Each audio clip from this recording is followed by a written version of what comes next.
О ти кој те погодило искушение со земање на некоја твоја блиска личност, знај дека во она што Аллах го дават имат мудрост и во она што Аллах го земат имат мудрост. Замисли овај човек што живеел пред нас.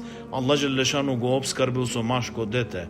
Не наполнило 2 години, Аллах Желешану му го земал ова машко дете. Со собствени раце го закопал во земја. По кратко време Аллах повторно го обскарбил со машко дете. Не наполнило година, повторно Аллах Желешану му го земал ова дете и овај човек го закопал со собствени раце во земја. По кратко време бил обскарбен со 4 женски деца, од кои Аллах Желешану повторно му земал 3 од овие негови черки и ги закопал со собствени раце во земја, му останала само една черка. По кратко време повторно Аллах Желешану го обскарбил со машко дете кое не наполнило ни година и пол, а Аллах Желешану повторно му го земал ова машко дете и овај човек го закопал со собствени раце во земја. Знаеш ли кој е овај човек? Овај човек е Мухаммед саллаллаху алейхи васелем, најсакано битие ке Аллах Желешану.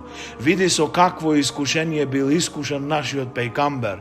Затоа прави сабур на твоите искушенија и речи алхамдулиллахи раббил аламин.